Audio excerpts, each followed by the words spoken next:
예, 안녕하세요. 29회 공인중개사 자격시험 부동산학개론 기출문제 해설 강의를 진행하도록 하겠어요. 29회 전체적인 난이도는 28회 때보다는 조금 수월한 느낌이 좀 들긴 하네요. 그래서 그 정상적인 이제 뭐 항상 일반적으로 해드리는 말씀이지만은 정상적인 이제 수업 과정을 잘 하신 분들은 60점은 이제 무난하게 도달하지 않았을까라고 기대는 하고 있습니다. 근데 시험은 시험이죠. 그래서 현장에서의 어떤 이제 떨림 이런 외부적인 요소에 의해서 실력 발휘를 이제 잘 못하신 분도 계실지 모르겠습니다. 그래서 이제 합격하신 분들은 이제 축하드리고요. 조금 이제 성과가 미달하신 분에 대해서는 조금 위로를 드리도록 하겠습니다. 이제 해설을 이제 바로 들어가도록 하겠습니다. 1번은 토지의 자연적 특성에 대한 설명이죠. 집약화라는 말이 나왔으니까 이건 부증성에 대한 논리였었습니다. 그래서 정답은 2번입니다. 난이도는 높지 않았던 문제 같습니다. 2번도 토지 용어에 대해서 설명하고 있습니다. 토지 용어인데 옳은 걸 모두 고르시오 이렇게 설명이 돼 있죠. 1번이 택지 개념이죠. 그래서 주상공 등으로 이용 중이거나 이용이 가능한 토지를 이제 택지라 그러고, 니은번의 획지는 이제 요거는 가격대가 비슷한 일단의 토지를 말하죠. 그런 표현이 없어요. 그래서 이 니은 획지 내용은 틀렸고요. 그리고 디귿 표본지라는 건 없습니다. 이제 표준지라고 하셔야 되죠. 그래서 틀렸죠. 표준지 이렇게 하셔야 됩니다. 그리고 1번은 택지, 농지, 임지 지역 이렇게 큰 용도 상호간의 전환 중에 있으니까 이건 후보지가 됩니다. 그래서 기역은 맞고 니은, 디귿, 리을 세 개가 틀려서 지금 옳은 것을 모두 고르시오 이렇게 표현이 됐기 때문에 1번이 정답이 됩니다. 3번은 이제 민법상 내용과 연관성이 있는데요. 토지 부동산 개념에 대해 설명하고 있죠. 5번이 틀렸죠. 그 이유는 토지 정착물에는 두 가지가 있어요. 토지와 독립성이 인정되는 정착물하고 독립성이 인정이 안 돼서 토지 일부에 해당되는 정착물이 있습니다. 근데 토지와 독립된 물건으로 취급되는 것은 없다. 잘못됐죠. 건물이라든지 농작물 이런 등등이 독립된 정착물로 취급이 되는 게 있습니다. 또 기출된 적이 있었죠. 3번은 정답이 5번입니다. 4번은 이제 부동산 개발론에서 이제 어떤 시사성 있게 과거에 나왔던 문제인데, 시행사들이 사업성을 이제 타당성 분석하는 과정 중에서 긍정적인 영향을 주는 거 모두 몇 개냐 이렇게 물어봤죠. 공사 기간이 연장되면 공사비 증가되니까 안 좋죠. 이거는 부정적이니까 이건 아니고, 대출 이자율이 상승해도 안 좋잖아요. 개발 비용이 많이 드니까 초기 분양률이 조정한 게 당연히 안 좋죠. 인허가시 용적률이 증가하면 사업성이 높아지죠. 타당성이 있고요. 매수 예정 사업 부지 가격이 상승하면 안 좋죠. 초기 부담이 많이 되니까. 그래서 지금 이제 옳은 거 모두 몇 개냐, 긍정적인 거 해당 몇 개냐 물어봤기 때문에 네 번째 점에 해당 인허가시 용적률 이거 하나만 해당이 됩니다. 그래서 정답은 1번입니다. 5번은 이제 민간임대주택하는 특별 법령상에 위탁관리형 주택관리업이 등록할 때 주택임대관리업자가 임대를 목적으로 하는 주택을 할 수 있는 업무에 해당되지 않는, 이거는 보통 이제 우리 부동산학계는 수험서에서 다루지 않는 분야입니다. 가끔 이런 부분들이 나왔는데 감각적으로 하는 수밖에 없겠네요. 그러면 이것은 임대사업자들이 이제 임차인의 대출을 알선하는 법률에 보면은 2번에 임대차 계약 체결 갱신이라든지 임차인의 입주 명도, 그리고 임대료 부가 징수, 시설 유지 개량 등은 이제 관리자들이 해야 될 업무죠. 근데 임차인들한테 대출 알선하는 것은 해당이 안 됩니다. 이건 법조문에 대한 논리죠. 시험 범위가 조금 벗어난 부분 중에 하나입니다.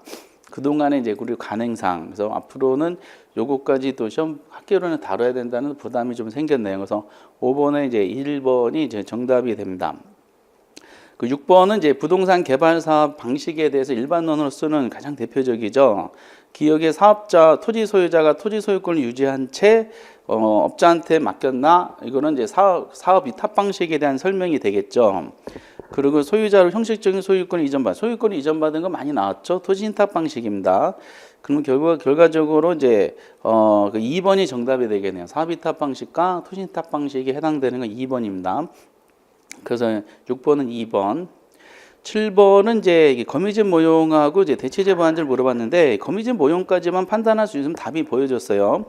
거미집 모형은 수렴형이냐 발산형이냐 판단할 때 이제 뭐죠? 이제 그 탄력성하고 기울기 가지고 있었죠. 수렴형이 되려면은 수요 가격 탄력성이 공급의 가격 탄력성도 크든지 아니면은 기울기가 공급선의 기울기가 더 커야 됩니다. 근데 일반적인 방향으로 기울기 가지고 연습을 하시라 그랬습니다. 그래서 어느 지역이 수요와 공급하면 각각 이게 주어졌을 때 그 A 상품의 경우가 이제 쭉 나왔죠. A의 경우 수요 곡선의 기울기하고 공급 곡선의 기울기가 이제 정리가 됩니다.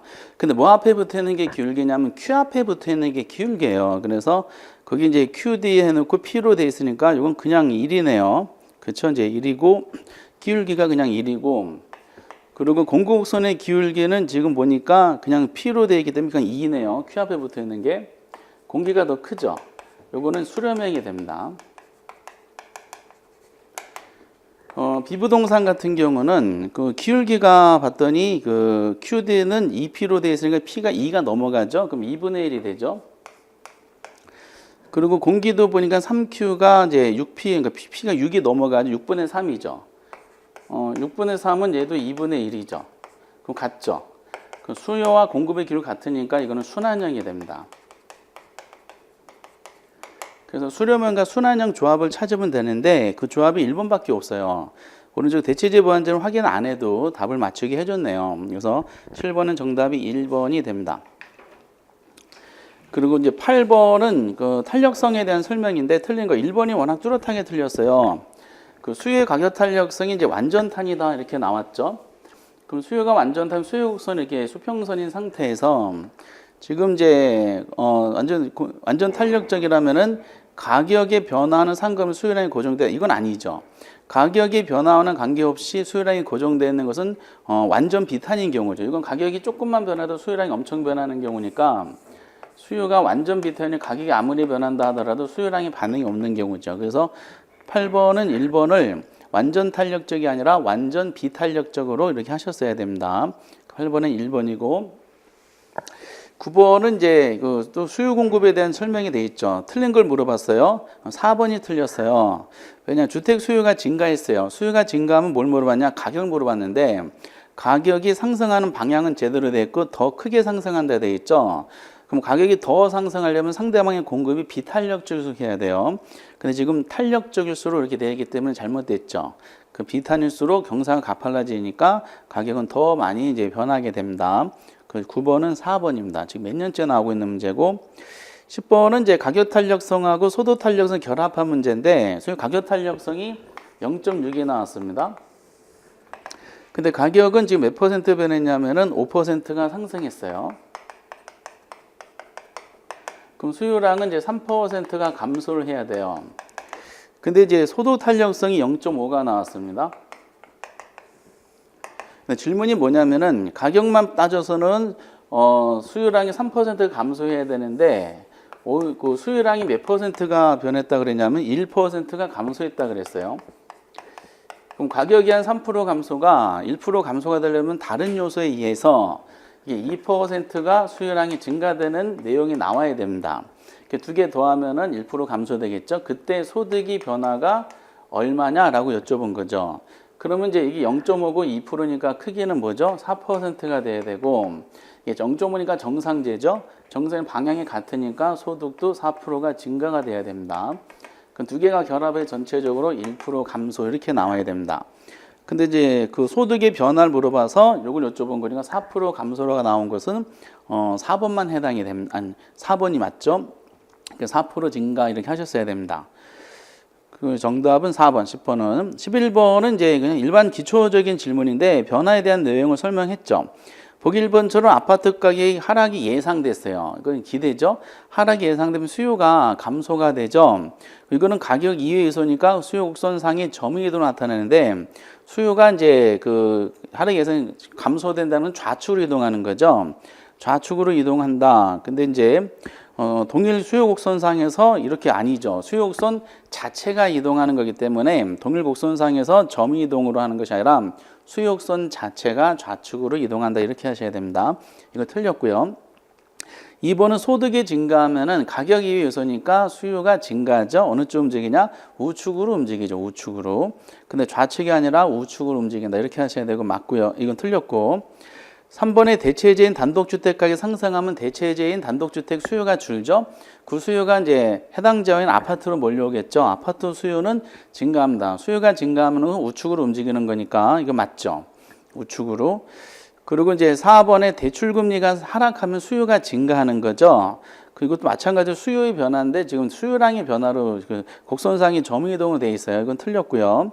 그리고 거래세가 5번에 인상되면은 역시 수요가 감소하죠. 그럼 어느 쪽으로? 좌측으로 움직입니다. 우상향 이동하는 데는 우측으로 움직인다는 뜻이니까 좌측으로 움직인다라고 하셔야 됩니다. 이것도 틀렸네요. 단순한 균형에 대한 설명이 나오는 거죠. 11번은 3번이 정답이 됩니다. 그 12번은 이제 지대론에 대한 설명이죠. 뭐 매년 나오는 건데 옳은 걸 물어봤어요. 1번에게 위치가 중요하고 비록 또한 무관하다. 위치 강조하니까 이건 투넨의 위치지대설이죠. 이건 틀렸고. 그리고 준지대 2번은 마샬의 준지대는 수요에서 결정되는 거기 때문에 이거는 단계만 존재하고 장기적으로는 소멸되는 지대입니다. 근데 항구적으로 영구적인 성격을 갖는다. 이거 잘못됐죠. 그래서 절대지대 마르크스죠. 토지 생산 무관하게 토지가 개인의 이 배타적으로 소유하는 그러니까 소유권 제도를 통해서 소유자가 요구하면서 나타나는 지대니까 이건 절대지대. 3번 맞고요. 4번은 경제지대는 어떤 생산 요소가 다른 용 전용되지 않고 현재 용도에 그대로 사용 지급은 최소한의 이런 전용 수입을 말하는 거죠. 경제지대를 이제 초과한 전용 수입에 대한 설명이 되는 겁니다. 이건 틀렸죠. 그리고 입찰제는 소유자 노력과 희생 없이 사회 전체적인 노력에서 창출되는 지대다. 이거는 뭐 그냥 이제 그 우리하고는 관계가 없는 지대입니다. 이거는 순수지대라 해서 나타나는 겁니다. 그래서 그 입찰지대는 이제 그런 경쟁 토지 이용자들이 경쟁 과정에서 나타나는 이 이용자가 소유자에게 지불할 용역은 최대 금액을 말하죠. 5번도 이제 틀렸습니다. 그래서 12번은 이제 3번이 맞고 나머지는 이제 틀렸습니다.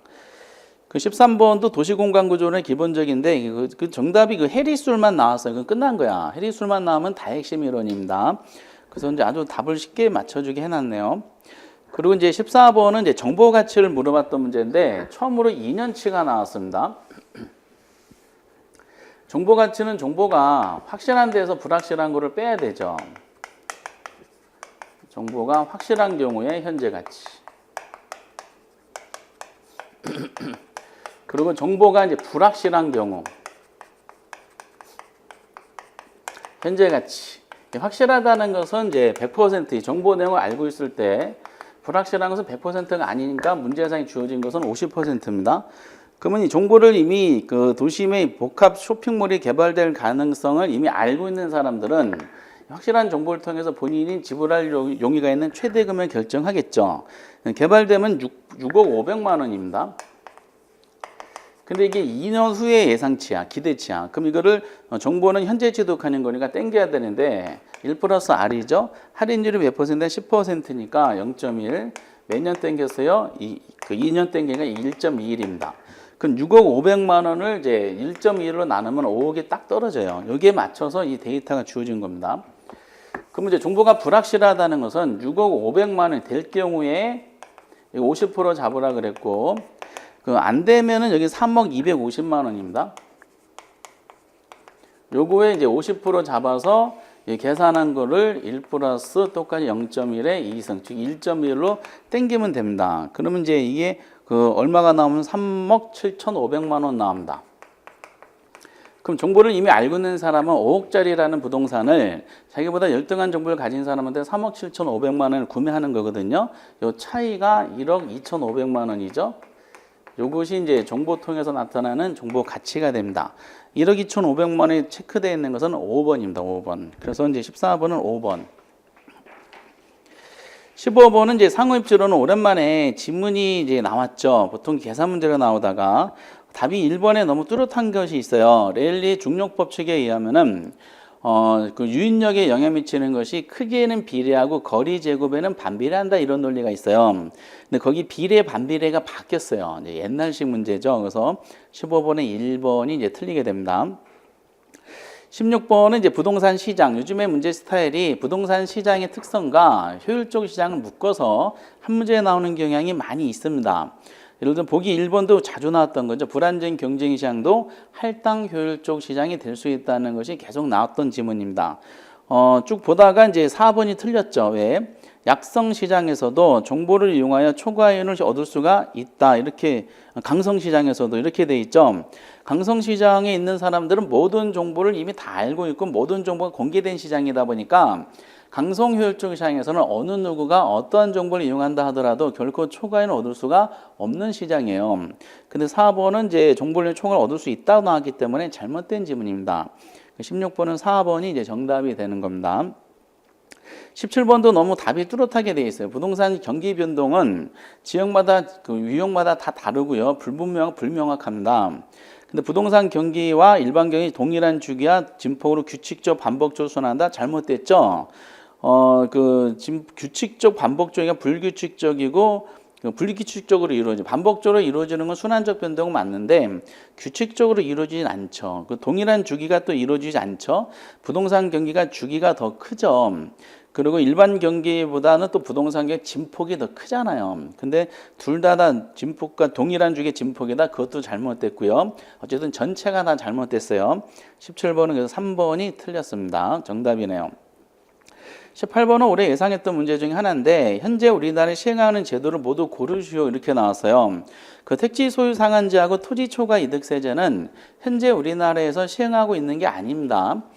그래서 이제 기억하고 디귿 있죠. 그 실거래 신고 제도라든지 분양가 상한제는 두 가지는 지금 시행하고 있어요. 그래서 그 디귿, 니은하고 리을이 들어가면 다 탈락시키면 되죠. 그러면 결국 이제 3, 4, 5번 탈락되고 결국 4번, 2번이 되는 겁니다. 19번도 그 시장 실패 원인과 잘못된 거 이것도 간단하게 나있어요. 시장 실패 원인은 외부 효과, 공공재, 독과점 기업의 존재, 규모의 경제, 불안전한 그 정보의 비대칭성 뭐 이런 식으로 논했죠. 전부 다 시장이 불안전한 거죠. 그래서 19번은 5번 재화가 동질하면은 이게 완전 경쟁 시장이 돼 버려요. 그 완전 경쟁 시장은 자원이 효율적으로 이루어지는 시장이다 보니까 시장 실패를 일으키지 않죠. 그래서 19번은 5번이 됩니다. 20번은 이제 세법 문제가 나왔네요. 이런 문제는 2차 과목을 같이 하신 분들은 좀 금방 풀고요. 1차만 하신 분들은 좀 난감했던 문제 중에 하나죠. 근데 경험칙의 성인고시다 보니 경험칙에 우러나는 것도 있죠. 취득세, 재산세, 이건 지방세, 그리고 이제 상속세, 양도세가 이제 뭐죠? 이제 국세 이런 식으로 구분하는 게 있어요. 그래서 정답은 여기 이제 3번이 됩니다. 이건 세법과 연관되는 거다 보니까 조금 1차만 하시는 분들은 좀 곤란했던 문제라고 다시 말씀드리겠습니다. 20번은 3번. 그리고 21번은 토지 정책을 다 묶어서 나왔는데 그 답이 4번에 확실하게 돼 있어요. 왜냐 가격 공시 제도가 이제 여러 문제 나오는데요. 그 가격 공시도 개별 공시지가랑 표준지 공시가가 있죠. 토지 가격 공시할 때 개별 공시가는 시장군수구청장이 하고 표준지 공시지가가 이제 국토교통부 장관이 합니다. 근데 거기 보니까 개별 공시가인데 국토교통부 장관이 이렇게 나와서 이거 잘못됐어요. 그 시장군수구청장이라 해야 됩니다. 21번은 이제 4번이 되겠네요. 22번은 이것도 이제 논리적으로 안 맞는 지문들이 있습니다. 1, 2, 3, 4번은 다 시험에 나왔던 겁니다. 다 과거 기출문제 연습하시면 다 확인되는데 5번이 너무 뚜렷하게 틀렸어요. 공공임대주택 정책이라는 것은 정부가 주택도시기금이라든지 또는 이제 국가 또는 지방자치단체 재원을 지원해가지고 정부가 직접 임대주택을 짓는 것을 공공임대주택 공급 정책이라 그럽니다. 근데 공공임대주택 정책은 한국토지주택공사가 외부 재원의 지원 없이 공공임대주택 질 수가 없어요. 그래서 공공임대주택 종류 보면은 전부 다 개념 보면은 전부 다 다시 말씀 국가 지자체의 재정적인 지원 또는 이제 주택도시기금의 지원을 받아서 이런 표현이 나옵니다. 다 지원을 받아서 하는 겁니다. 그래서 5번은 이제 틀렸습니다. 이렇게 지원 받고 하는 것이고 23번도 이제 답이 쉽게 돼 있어요. 틀린 걸 물었는데 3번이 틀렸죠. 왜냐 투자자의 요구 수익률은 무위험률 플러스 위험 할증률로 구성되어 있잖아요. 그러면은 무위험률이 하락하면은 요구 수익률 구성하는 요소가 하락했기 때문에 요구 수익률 당연히 하락을 해야 돼요. 근데 지금 상승시킨다 이렇게 나왔죠. 그러면은 이건 틀렸죠. 그 요구 수익률이 상승이 되려면 무위험률은 상승 이렇게 나와야 돼요. 그래서 이거는 X가 됩니다. 무위험률 하락이 아니라 상승 이렇게 바꾸셔야 됩니다. 틀렸고 24번은 이제 지렛대 효과에 대한 설명입니다. 투자론에서 몇 안 되는 풀 수 있는 계산 문제 중에 하나인데 근데 이제 두 가지를 물어봤어요. 그러니까 타인잡을 이용했을 때하고 이용하지 않았을 때 그 차이를 알기 위해서 한 거다 보니까 그 10억짜리인데 이제 순수익이 3천이고요. 1년간 가격 상승률이 연 2%. 그럼 금액으로 따지면은 10억이 2%니까 2천만 원이 됩니다. 보통 1년은 처분하고 이 대출이자리 4%네요. 그럼 기업은 타인잡을 이용하지 않았을 때는 이 투자하고자 하는 부동산으로부터 예상되는 수익은 전부 다 내가 갖는 거죠. 그럼 소득이득은 지금 3천만 원이고 자본이득은 지금 2천만 원입니다. 전체가 이제 지금 맞죠? 그 2천만 3천 전체가 이제 5천만 원이죠. 100% 자기 자본 가지고 하면은 그 10억 원을 다 내가 투자한 거니까 10억 그냥 나누면 돼요. 이건 5%가 나옵니다. 이게 총자본 수익률이죠. 그 5%가 나온 게 3번, 4번 둘 중에 하나입니다. 근데 니은번은 타인 자본 50% 꼈을 때의 내용입니다. 똑같아요. 그 5% 꼈을 때 이제 그러니까 이제 10억 원이 아니라 이제 나는 5억 투자했고요. 그 전체가 5천만 원이잖아요. 5천만 원 내가 다 가져가는 게 아니라 은행이 일부 가져가겠죠. 은행이 이제 이자율이 연 4%니까 5억에 4%야. 그럼 얼마죠? 2천만 원을 은행이 가져가는 거죠. 그러면 이제 저는 얼마 가져가요? 3천만 원 가져가지. 그럼 3천을 5로 나누면 이거 몇 퍼센트 나오냐? 6%가 나옵니다. 그러니까 이거 1% 포인트만큼을 지렛대 효과가 발생했네요. 긍정적인 지렛대 효과가. 그래서 이제 5%, 6% 이걸 기억, 니은 채우라고 이제 시험 문제에 나온 겁니다.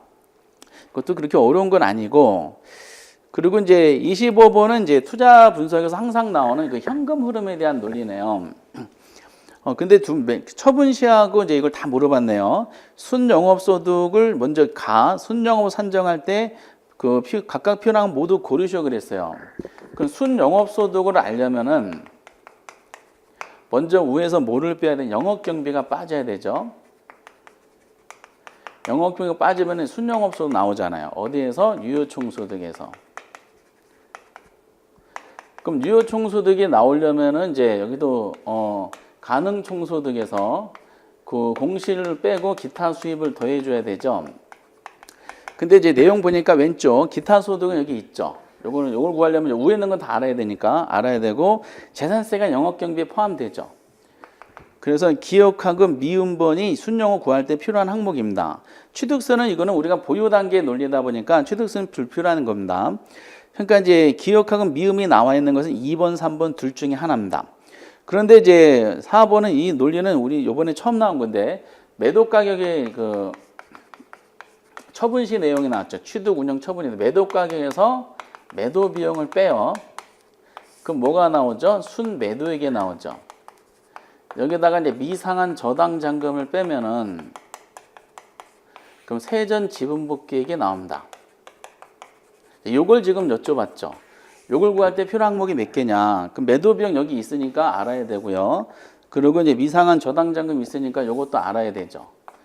근데 그 양도소득세 밑에 있는 거니까 몰라도 관계없잖아. 그럼 결국 매도 비용과 미상한 저당 잔금이 나와 있는 니은하고 리을번이 조합이 맞아야 되니까 2번이 정답이 되는 겁니다. 정답이 2번. 26번은 이제 옳은 걸 물어봤어요. 1번 잔금 비율과 상환 비율의 합은 0이 아니라 1이죠. 그 0이 아니라 1입니다. 그리고 2번이 연금의 현가계수와 감채행의 역수다 아니죠. 그 둘 중에 하나만 아무거나 바꾸면 되니까 연금의 현가계수하고 감채행계수가 아니라 저당상수하고 역수죠. 그래서 감채행계수를 저당상수로 바꾸시든지 아니면 연금의 현재가치계수를 연금의 미래가치계수로 바꾸시든지 둘 중에 하나를 이렇게 바꾸시면 됩니다. 옳은 것은 이제 26번은 이제 2번은 틀렸네. 3번은 거기 그 저당 대출액을 받을 때 저당 대출 원리금상을 저당 이용한 아니죠. 그 대출 원금에다가 저당 상수를 곱해서 원리금상을 구하는 것은 원리금 균등분할 상환 방법입니다. 3번은 틀렸죠. 그리고 이제 우리는 이자의 이자를 계산하는 것은 단위가 아니라 복리 계산입니다. 그래서 이제 4번도 틀렸고 5번이 맞지. 5번 보면 현재 5억 원인 주택 가격이 있습니다. 매년 그 현재 5억 원이니까 이제 하나죠. 일시불이야. 5% 상승하는 5년 후에 얼마냐 물어봤으니까 미래 가치죠. 그래서 일시불의 미래 가치를 사용하여 계산할 수 있다. 정확한 논리죠. 정답은 5번이고요. 27번은 이제 부동산 투자 위험과 관련하여 가로 안에 들어갈 용어로 옳은 거. 가로 안에 들어간다. 그럼 부동산 투자의 위험의 종류가 사업상, 금융상, 법률상, 유동성, 인플레이션. 요거에 대한 개념을 여쭤본 겁니다. 근데 일부가 부채가 증감에 따라 부채 나왔죠? 채무로 나와서 끝난 거야. 이것은 뭐죠? 금융적 위험에 해당됩니다. 그래서 금융적 위험이 나와야 돼요. 거기 5번에 있죠. 금융적 위험. 정답은 5번이 되는 겁니다. 28번은 아마 현장에서 이제 이런 문제는 풀지 말아야 되는 건데 시간 남으면 푸셔야 되고요. 그 질문이 지금 뭘 물어봤냐면은 먼저 세 가지를 물어봤어요. 순소득 승수가 어떻게 됩니까? 라고 물어봤습니다. 그럼 순소득 승수를 먼저 공식을 알아야 되잖아요. 얘는 이제 총투자액을 순영업소득으로 나눠야 됩니다. 근데 총투자액은 주어졌어요. 총투자가 지금 얼마 주어졌느냐? 15억이 주어졌으니까 순영업소득만 구하면 됩니다. 근데 순영업소득을 구할 수 있는 자료가 그 유효총소득 승수가 주어졌어요. 근데 유효총소득을 이제 구해야 되는데 유효총소득 승수. 그럼 얘는 이제 총투자액을 뭘로 나눠야 돼요? 유효총소득 승수니까 유효총소득으로 나눠야 되겠죠. 근데 총투자가 지금 아까 15억이 나온 상태에서 그러면 이제 6이 되려면 이게 얼마 나와야 되냐? 2억 5천만 원 나와야 됩니다. 그럼 유효총소득은 2억 5천만 원 나온 상태에서 순소득 구하려면은 순영업소를 알아야 되는데 그 순영 구하려면 유효총소득 2억 5천에서 뭘 빼야 돼요? 영업경비를 빼면 되지. 근데 영업경비 자료가 거의 주어졌죠. 영업경비 유효총소득의 몇 %다? 40%다 이렇게 나왔네요. 그럼 요게 40%니까 4, 5, 10, 4, 2, 8이니까 이건 영업경비는 1억 원이 나옵니다. 그럼 순영업소득에 나오죠. 2억 5천에서 1억 빼니까 1억 5천만 원이 됩니다. 그럼 1억 5천만 원 여기다 집어넣는 거야. 그럼 순소득 승수는 10이 나옵니다. 그럼 10이 나온 게 그 1번, 2번, 3번에 둘 다 셋이 다 10이 돼 있으니까 4, 5번은 탈락됐고 두 번째 질문 채무 불이행률을 물어봤어요. 이 채무 불이행률은 유효총소득분의 영업 경비하고 이제 부채 서비스액이 차지하는 비율을 말합니다. 근데 이제 유효총소득이 저기서 첫 번째 자료를 통해서 2억 5천만 원이 나온 상태예요. 그럼 영업 경비도 나왔었죠? 1억 원 나왔었고 이제 부채 서비스액만 구하면 되는데 서비스액이 6천만 원이 주어졌어요. 이게 6천만 원 나왔으면은 그럼 세전연금 수지는 9천만 원이 이제 나오게 됩니다. 그럼 부채 서비스액이 6천만 원이니까 여기다가 6천만 원을 집어넣으면 됩니다. 그럼 1억 6천이죠? 그럼 1억 6천을 2억 5천으로 나누면 되는 겁니다. 그럼 나누면은 이게 약 몇 프로가 나오냐? 64%가 나옵니다. 0.64. 그럼 64% 나와 있는 게 그러면 1번 아니 2번 둘 중에 하나네요. 그리고 마지막으로 물은 게 세후승수를 물어봤습니다. 세후승수를 구하려면은 그 지분 투자를 세후 현금 수주로 나눠야 돼요. 근데 지분 투자는 지금 주어졌죠. 지분 투자는 지금 4억이 나온 상태에서 세후를 구하는데 지금 이제 채무 불이행까지 구하는 과정 중에 세전까지는 구했어요. 9천만 원. 여기다 영업소득세가 빠져야 되죠. 영업소득세가 지금 얼마 주냐? 1천만 원 주어졌습니다. 그럼 세후 수지가 얼마냐면 8천만 원이야. 여기다가 8천만 원 집어넣으면 되겠지. 그럼 4억 원을 8천만 원 나누면 돼요. 그럼 이게 얼마가 나와요? 5가 나옵니다. 5. 8, 5, 40. 그래서 그럼 이제 순소득 승수 10이고 채무불이행률은 64%고 세후 승수는 5가 되니까 10, 64, 5 제대로 되어 있는 거는 1번이 됩니다. 풀 수는 있어요. 근데 현장에서는 아마 이거 시간이 좀 많이 걸릴 걸로 판단이 됩니다. 딱 보자마자 아마 패스하지 않았을까 생각이 드네요. 그리고 29번 문제는 부동산 투자 분석 기법에 관한 설명으로 옳은 거 이렇게 되어 있는데 그 시간 가치를 고려하는 내용과 그렇지 않은 섞여서 나왔습니다. 어쨌든 뭐 전체적인 내용입니다. 기억 내부 순위율법 순영가 수익성 전부 다 할인연금 수지 분석부에 해당되죠. 맞죠? 이거 기억은 많이 했고 순수네. 그 순영가가 0이면은 수익성 1이 되죠. 이것도 당연히 맞고. 그리고 재투자율로 내부 순위율법에서는 요구순을 사용하고 순영가는 시장이자율로 사용한다. 바뀌었죠. 그러니까 이제 재투자율로 내부순위법에서는 시장 이자는 기대 순위로, 즉 내부 순위로 할인하고 순용가법에서는 요구 순위로 사용합니다. 그래서 바뀌었어요. 디귿은 탈락됐어요. 디귿이 들어가면 탈락되는 거죠. 그러면은 이제 3번도 탈락되죠. 그리고 리을의 회계적 이익률법 있죠. 회계적 이익률법은 투자안의 회계 이익률이 목표율보다 크면은 투자 결정하는 거예요. 이건 당연히 맞는 말이죠. 리을은 들어가야 되고, 미음의 내부순위법은 내부순위가 아니죠. 내부순위법은 내부순위 모순순위를 비교해요. 요구순위가 비교해야지. 그러니까 이제 디귿하고 미음이 너무 확실하게 틀렸어. 그래서 디귿하고 미음이 들어간 것은 탈락되면은 결국 답은 이제 2번이 됩니다. 기역, 리은, 리을 이렇게 되어 있는 거죠. 이거는 그냥 그런 특별하게 어려운 건 아니었었고, 30번도 저당 상한 방법 옳은 걸 모두 고르시오 했어요. 또 그냥 그동안 나왔던 걸 다시 재별했네요. 옳은 걸 물어보는 거야. 그 기억에 원공균등 방식의 경우 매기간 상환하는 원리금 산회가 대출 잔이 점차적으로 감소하죠. 그래서 원리금 균등 방법 원금 균등 방법의 경우는 원리금 상환액을 봤을 때 만기까지 이렇게 일정하게 이제 줄죠. 이게 이제 원금 균등 방법이고, 그 대출 잔금도 만기까지 이렇게 일정하게 줄여요. 둘 다 원금 균등 방법입니다. 그래서 기억은 맞네요. 근데 일본의 원리금 방식의 경우 매기 말에 상환하는 원금 상환액이 점차적으로 감소한다? 그렇지 않죠. 이제 원리금 균등 방법의 경우는 원리금 상환액은 이렇게 항상 일정하죠. 원리금 일정하자면 이자는 점점 줄어들어가고 원금이 이제 늘어나는 방식이지. 그래서 니은번은 탈락됐네. 그래서 원금 상환은 점차적으로 감소가 점차 증가한다 이렇게 하셔야 되고, 디귿의 점정식 방식은 미래에서 증가 예상되는 차입자에 적합하죠. 왜? 점정식 원리금은 초반에 적다가 나중에 많이 받는 방식이다 보니까 그렇습니다. 이거 맞네.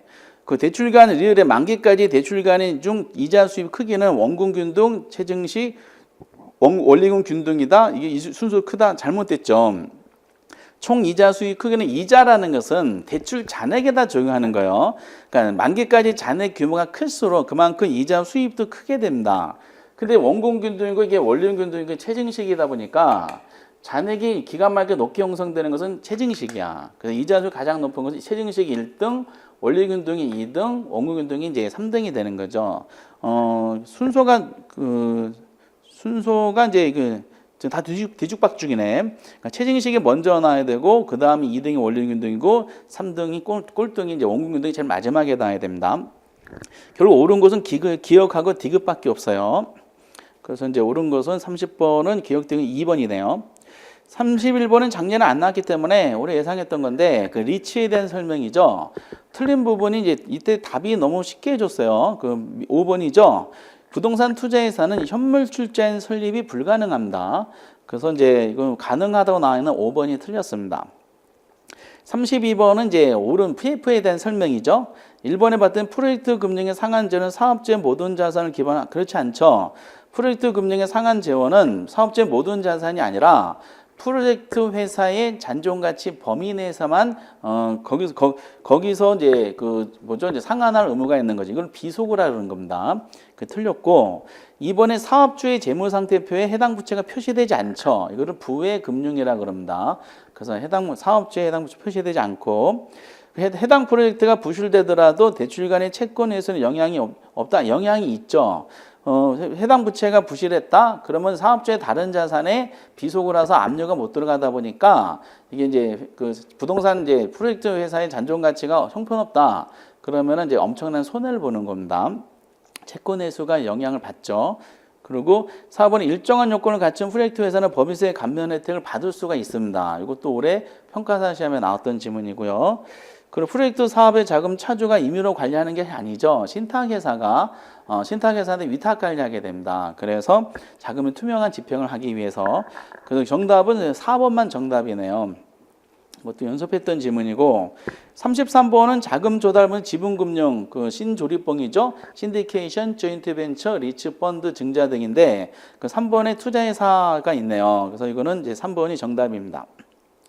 그리고 이제 34번은 이제 오랜만에 나온 원리금 균등 방법인데, 이게 조금 현장에서 조금 시간이 걸리지 않았을까라는 생각이 좀 드네요. 질문을 잘 하셔야 되는데, 거기 보니까 이제 그 원리금 균등 방식인데 질문을 잘 보세요. 두 개를 물어봤어. A씨가 2회차의 상환할 원금과 3회차에 납부할 이자를 순서대로 나누셔 이렇게 됐어요. 원리금 균등 방법이잖아요. 그러면 1회차 거 볼까요? 그 원리금부터 계산해야 되잖아. 그럼 원리금을 계산하려면은 대출 받은 돈에다가 원리금 균등 항상 원리금 일정하니까 곱하기 저당 상수를 합니다. 그게 원리금 상환액이 나오겠죠. 근데 빌린 돈이 지금 얼마 빌렸냐면은 빌린 돈이 지금 이제 4억 대출 받았습니다.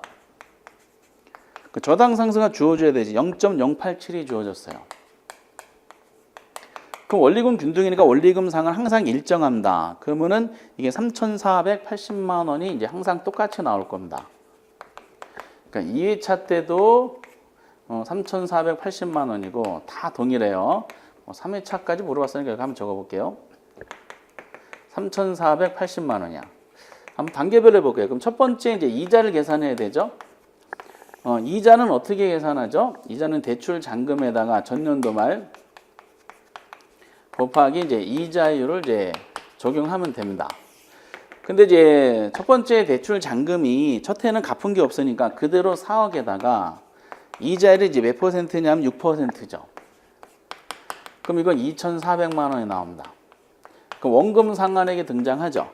그럼 3,400 원리금에서 그리고 2,400 빼니까 이거는 1,080만 원이 원금 상환분이 됩니다. 그러면서 이제 요걸 물어본 것이 아니라 이제 2회차를 물어봤어요. 2회차에 상환할 이제 원금을 이제 요걸 물어봤네, 하나.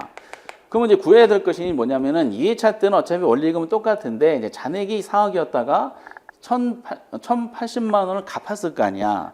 그럼 여기서 이걸 뺀 나머지에다가 6%를 적용하는 겁니다. 그래서 여기다가 이제 4억, 여러분들 어떻게 하냐? 4억에다가 1,080만 원을 빼요. 1,080만 원을 뺀 거에다 곱하기 6%를 하시면 돼. 하면은 이게 얼마 나오면 2,335만 2천 원이 나옵니다. 35만 2천 원. 그럼 여기서 이게만큼 빠졌으니까 그만큼 더해주는 거거든요. 그러면은 3,480에서 2,335만 2천 원을 빼면 돼요. 그러면 1,144만 8천 원이 나옵니다. 정석적인 방법을 하는 겁니다. 그럼 요거를 우선 물어봤어요. 1,144만 8천 원 나와 있는 게 2번, 3번 둘 중에 하나입니다. 근데 세 번째는 이제 뭘 물어봤냐면은 세 번째는 3회차 납부할 이자. 요걸 물어봤어요. 3회차 이자. 요거는 이제 여기까지 안 갔으니까 좀 간단하죠. 그럼 4억에다가 1,080 뺀 금액이 있죠. 금액에다 다시 첫해 1,143만 8 또 빼는 거야. 그럼 다시 4억에다가 1,088만 빼고 다시 이거 1,144만 8천 원을 뺀 걸 다시 곱하기 6% 하면 됩니다. 나머지 잔금에다 하는 거니까 6% 하면은 이게 얼마 나오면 2,266만 5천 원이 나옵니다. 요걸 물어봤죠. 그래서 이제 첫 번째 질문은 2회차 때 원금 상환 물어봤고 두 번째 질문은 3회차 때 요걸 물어봤어요. 요건 난이도 조정하기 위해서 낸 것 같습니다. 정답은 이제 얼마죠? 2번이 정답이 됩니다. 120만 원, 120원은 끄트머리고 그래서 34번, 2번 좀 풀 수 있는데 좀 시간이 좀 많이 걸리지 않았을까 생각이 좀 드네요. 35번은 이제 감정평가에 관한 규칙, 항상 나오는 용어에 대한 설명 잘못된 거 물어봤죠. 1, 2, 3, 4번은 다 시험에 나왔던 거예요. 다 일반적인데 5번도 이제 최근에 27회 때 나왔었죠. 인근지역이란 물어봤어요. 인근지역이란 대상부동산이 속한 지역이 이렇게 나왔잖아요. 근데 인근지역은 지역 분석에 대한 논리잖아요. 그렇죠? 지역 분석은 대상부동산이 속한 지역 요인에 대한 분석하는 건데 부동산 이용이 동질적이고 가치 형성이 개별 요인을 공유하는 지역이 아니라 이게 지역 분석 논리잖아. 그러니까 개별 요인이 아니라 지역 요인을 공유하는 지역 이렇게 하셨어야 되지. 그래서 5번이 틀렸습니다. 35번은 5번. 36번은 이제 이게 거래사례 비교법 문제가 두 개가 있는데요. 요번 회차 보니까 36번 보면은 이제 그 대상 부동산하고 사례 부동산을 이제 비교하는데 개별 항목에 대해서 상승식으로 하라 이렇게 물어봤어요. 상승식 고비 방식입니다. 근데 비교치 하면 되니까 항상 개별 비교 대상이 항상 위로 가죠. 대상이 이거 사례가 미치는데 그거만 하면 돼요. 첫 번째 조건 보니까 가로, 폭 이런 걸 통해서 대상 부동산이 5% 우세하다. 뭐에 비해서? 그게 사례 부동산에 비해서 이렇게 나온 겁니다. 그래서 거래사 개별의 항목별 비교는 다음 같을 때 이게 대상 부동산이 뭐에 비해서 사례 부동산보다 대상이 위로 가야 되죠. 대상이 사례보다 5% 우세한 거니까 100분의 105 곱하기 고객의 유동성 적합성 면에서 대상이 주어가 이거네. 대상이 3% 열세하다. 대상이 뭐보다? 사례보다. 사례보다가 이제 기준 삼아야 되니까 이거보다 몇 퍼센트? 3% 열세다. 97 곱하기 형상 그 다른 거 똑같고 마지막 행정상 규제 정도에서 대상이 4% 우세야. 대상이 4% 우세니까 104. 그럼 계산기 꺼내신 다음에 밑에가 다 100으로 되어 있기 때문에 사례를 다 100으로 통일시켜줬죠. 1.05 곱하기 0.97 곱하기 1.04 하시면은 이게 아마 이제 4번이 나올 거야. 1.05059가 나옵니다. 정답은 그래서 4번이 됩니다. 4번. 이거는 그냥 국어적으로는 표시하면 됐었던 것 같아요. 37번도 이제 가격 공시에 관한 법률상 표준지 공시지가 효력으로 오른 거 하도 많이 나와서 이제 옛날에 요것만 가지고도 물어본 적이 많았었는데 이제 그 안에서 말장난한 문제입니다. 먼저 기업의 토지 시장에 지가 정보를 제공한다. 이건 당연히 맞고요. 일반적인 토지 거래 지표를 하는 것도 이것도 맞아요. 근데 디귿은 틀렸어요. 국가 지자체 등의 기관이 과세 등의 업무와 관련하여 표준 주택가격을 산정할 때 기준 아니죠. 지금 우리가 표준지 공시지가잖아. 공시지가기 때문에 땅에 대해서 평가하는 거예요. 땅. 근데 주택에 대한 논리가 나왔죠. 이거는 표준 주택 가격에 대한 논리입니다. 그래서 그거를 토지 가격을 산정할 때 하셔야 돼. 주택이 아니라 토지라고 하셔야 돼요. 디귿은 탈락이 됐어요. 1번도 마찬가지야. 감정평가업자가 지가 변동률을 산정하는 경우에 기준 삼는다? 그렇지 않죠. 지가 변동률을 산정 기준 삼는 것이 아니라 감정평가업자가 개별적으로 토지 가격을 결정할 때 기준을 삼는 겁니다. 지가 변동률이 아니라 토지 가격을 결정할 때. 그래서 네 가지 표준지 효력에 대한 질문이 있는데 그중에서 디귿, 리을은 그 안에서 단어를 장난쳤죠. 그래서 디귿하고 리을 특히 많이 나왔어요. 표준지 공시가는 국가 지자체 기관 업무와 관련하여 지가를 산정하거나 감정평가업자가 개별적으로 토지를 감정평가할 때 그 기준이 된다 이런 표현이었었어요. 그래서 디귿, 리을은 틀리게 해놨고 기역, 니은만 맞게 해놨습니다. 정답은 1번이 됩니다. 38번도 감정표가 규칙상에 규정되어 있는 내용이죠. 가로 안에 들어갈 내용으로 옳은 거 이렇게 나와 3방식에 대한 설명이에요. 기억해 봤더니 거기 기억, 니은, 디귿은 다 틀렸습니다. 왜냐하면은 거기에 이제 니은번 받은 공시지가 비교법, 공시지가 비교법이란 건 없어요. 그럼 단어가 잘못됐죠. 환원 방식이란 것도 없어요. 그래서 기 1, 2, 3번은 동시에 공부하지 않고도 이게 확인하지 않고도 탈락이 되는 것이고, 나머지 이제 4번하고 5번 둘 중에 하나인데, 디귿 봤더니, 기억은 이제 원가 방식 해놓고, 원가법, 적산법, 무슨성, 비용성, 정확하죠? 그리고 비교 방식은 거래 사례, 임대 사례, 시장성 원리, 기준, 감정평가 방식 및 공시지가 기준법입니다. 기억은 비용성, 니은번은 공시지가 기준법이 나와야 되고, 디귿은 수익환원법, 이거는 수익 방식에 대한 논리지. 그러니까 정답은 그냥 4번입니다. 가로형 문제입니다. 이렇게. 그리고 39번. 39번은 원가법에 의한 대상 물건의 적산 가격이 얼마냐. 근데 이제 가격이 얼마냐 물어봤어요. 그러면은 이것은 그 감가 수정 방법인데 그 정액법으로 하라 이렇게 표현이 돼 있어요. 이게 포인트죠.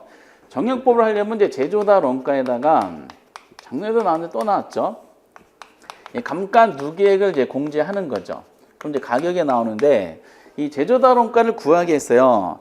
제조다 원가가 지금 얼마냐면은 기준 시점이 2018년도 9월 20일인데 그 사용 승인 시점에서 신축 공사 3억 원이야. 근데 이제 2년 그 준공 시점부터 기준 시점가 2년이 지났잖아요. 5%가 올라가. 그러면은 이걸 어떻게 계산해야 되겠어요? 3억 원에다가 곱하기 1.05 이제 2승 이렇게 하면 됩니다.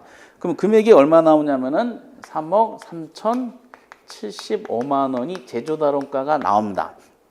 그대로 하시면 돼요. 그럼 감가 누계를 구하려면 감가액부터 구해야 되는데 매년 감가를 구해야 돼요. 근데 이건 뭘로 하라? 정액법으로 하라 이렇게 나왔어요. 그럼 정액법에 의해서 감가 누계액을 구하기 위해서는 대상 물건의 감가 총액을 경제적 내역연수로 나눠야 되겠죠. 그럼 감가 총액은 이제 제조다 원가에다가 내용연수 만료시의 잔존 가격을 하는 겁니다. 근데 여기서 문제를 간단하게 하기 위해서 내용연수 만료 잔존 가치가 없다 그랬어요. 이게 0이야. 그럼 제조다라고 똑같은 거야. 그러면은 이게 3억 3,075만 원을 경제 내용연수가 몇 년이죠? 50년이야. 그 50으로 나누면 돼요. 요 금액을 계산기 두들기시면 돼. 이 금액을 50으로 나누면 매년 감가액이 얼마가 나오냐면은 661만 5천 원인가 나올 겁니다. 661500. 근데 몇 년 지났다 그래서 2년 지나서 곱하기 2 하시면 되지. 그러면 이게 이제 금액이 1,323만 원인가 나옵니다. 그럼 3억 3,075만 원에서 1,323만 원을 빼면은 P값이 나오죠. 그 금액이 3억 1,752만 원인가가 나올 거예요. 3억 1,752만 원. 그래서 이제 할 수 있는데 이게 시간도 이게 많이 걸리죠. 그래서 39번은 정답이 4번이 됩니다. 40번도 아까 36번과 똑같은 문제더라고요. 거래사례 비교법을 산정한 대상 토지의 감정평가액은 이렇게 물어봤어요. 거래사례 비교법이 두 개나 나왔네. 그럼 거래사례 비교법을 구하려면 먼저 표준지 금액이 나와야 되죠. 표준지가 지금 얼마짜리냐면은 3억짜리예요. 아니, 표준지가 아니라 거래사례. 거래사례 가격이 3억짜리 했어요. 그 다음에 이제 사정보정 해줘야 되는데, 사정보정은 이제 할 필요가 없다 그랬습니다. 거기에 사정보정 요인은 없다. 이거 할 필요 없고. 그리고 이제 시점 수정 해줘야 되는데, 시점 수정인데, 거기 이제 거래 시점부터 기준 시점까지가 지금 4%가 상승했네. 그럼 곱하기 4%니까 1.04 하면 되겠지? 100분의 104. 그리고 이제 또 지역요인 비교를 해야 되는데, 지역요인 비교 작업을 하는 과정 중에 보니까 인근지역의 사례 선택했네. 그거 할 필요 없어요. 개별요인 비교해야 돼. 개별 대상 거래 사례에 비해 5%가 열세네. 개별요인 비교해야 돼요. 개별요인 비교해야 되는데 대상이 그 거래 사례에 비해 5% 열세니까 100분의 95가 되겠죠. 그리고 이 문제는 이제 면적도 차이가 있어요. 면적도 비교해야 됩니다. 대상의 면적이 얼마냐면은 이제 120이고 사례가 100이에요. 그 다른 건 없어. 그럼 계산기 두들기시면 돼요. 3억 두들기신 다음에 곱하기 1.04 곱하기 0.95 곱하기 1.2를 하시면은 나머지 계산기 해주니까 보기 4번이 정답이 나오더라고요. 3억 5,568만 원이 정답이 나옵니다. 그래서 이제 이 문제 올해 문제는 보니까 앞부분 이제 감정평가 이전까지는 조금 이제 부드럽게 해준 느낌이 좀 듭니다. 그리고 이제 감정평가에서 계산 문제로 몰아쳐서 출제를 해서 좀 부담을 이렇게 그 난이도를 조정했어요.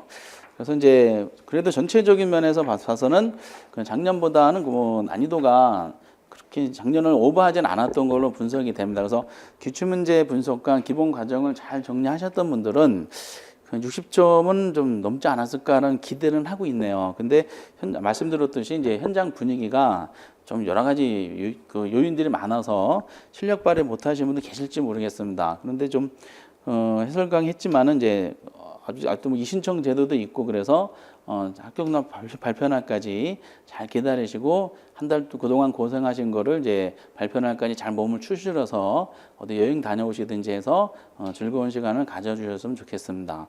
그럼 다시 시험 보신 걸 이제 고생하셨고요. 합격 기출문제 해설 강의 들어줘서 정말 감사드립니다. 여러분들 대단히 수고하셨습니다. 감사합니다.